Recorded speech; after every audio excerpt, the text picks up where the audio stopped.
ഈ ആഴ്ചയിലെ പുതിയ 3 ചിത്രങ്ങൾ റിലീസിനെ പറ്റിയാണ് പറയുന്നത്. ഒന്ന് അനന്തങ്കാട് എന്ന് പറഞ്ഞ പടമാണ് ജിയാന് ഡയറക്റ്റ് ചെയ്യുന്നത്. മുരളി ഗോപിയാണ് അതിൻ്റെ റൈറ്റർ. പിന്നെ ഉയിര് എം പത്മകുമാറിൻ്റെ പടം.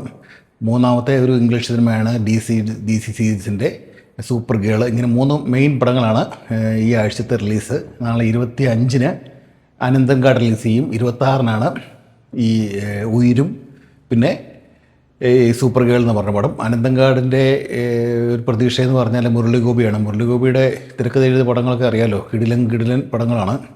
അതായത് കമ്മാര സംഭവം, ലെഫ്റ്റ് റൈറ്റ് ലെഫ്റ്റ്, ഈ അടുത്ത കാലത്ത്, അങ്ങനെയൊക്കെ പുള്ളി എഴുതിയ ഭൂരിപക്ഷവും തിരക്കഥയും അടിപൊളിയായിരുന്നു. എന്ന് വെച്ചാൽ കിടിലൻ തിരക്കഥകളായിരുന്നു പുള്ളി ചെയ്തത്. പിന്നെ അറിയാമല്ലോ ലൂസിഫർ, വേറൊന്നും പറയാനില്ല. അതുകൊണ്ട് പ്രതീക്ഷ അനന്തങ്കാടിനാണ്. അനന്തങ്കാടിലെ മെയിൻ നായകനായിട്ട് അഭിനയിക്കുന്ന തമിഴ്നാടൻ ആര്യ ആണ് അഭിനയിക്കുന്നത്. പിന്നെ ഇന്ദ്രൻസ് ഉണ്ട് മെയിൻ റോളിൽ.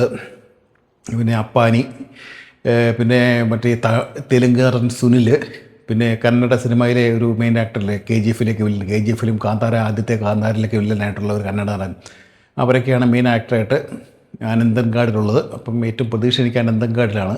പിന്നെ ഉള്ളത് ഉയിര് എം പത്മകുമാർ. ഞാൻ മുമ്പേ പറഞ്ഞ പോലെ ഒത്താൽ നല്ല പടമായിരിക്കും. എന്ന് വെച്ചാൽ പത്മകുമാറിന് അങ്ങനെ ഒരു ഇതുണ്ട്. എന്ന് വെച്ചാൽ നല്ലത് തിരക്കഥ കിട്ടിയാൽ പുള്ളി നല്ല കിടിലും പടം ഇറക്കും. തിരക്കഥ മോശമായാൽ പുള്ളി മോശമാകുന്നുള്ളൊരു ആദ്യം മുതൽ പത്മകുമാറിന് അങ്ങനെ ഒരു ഇതുണ്ട്. പിന്നെ റോഷൻ എന്ന് പറഞ്ഞ തൊട്ട് മുമ്പിലത്തെ സിനിമയും റോന്ത് എന്ന് പറഞ്ഞ സിനിമയിലും പോലീസുകാരനായിട്ടാണ് എന്നെ പറയുന്നത്. ഒരു ഇൻവെസ്റ്റിഗേഷൻ സിനിമയായിട്ടാണ് എൻ്റെ ട്രെയിലറൊക്കെ കാണിച്ചത്. അതും ചെറിയൊരു പ്രതീക്ഷയുണ്ട്. റോഷൻ പിന്നെ സ്റ്റാർ വാല്യൂ കുറവാണെന്നുള്ളൊരു കുഴപ്പമുള്ളൂ. റോഷനെ മെയിനുള്ള, പിന്നെ ബൈജു സന്തോഷ്, വിനീത് നെട്ടിൽ, അവരൊക്കെയാണ് മെയിൻ റോളിൽ അഭിനയിക്കുന്നത്.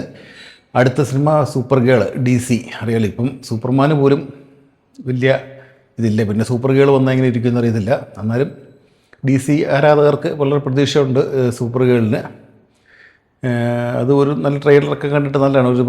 ഒരു റിവെഞ്ച് സ്റ്റോറിയൊക്കെ ആയിട്ടാണ് ഇത് കാണിച്ചിരിക്കുന്നത്, അതിൻ്റെ സൂപ്പർ ഗേളിനെ കാണിച്ചിരിക്കുന്നത്. ഏതായാലും 3 പടം നാളെ ഈ ആഴ്ച റിലീസ്.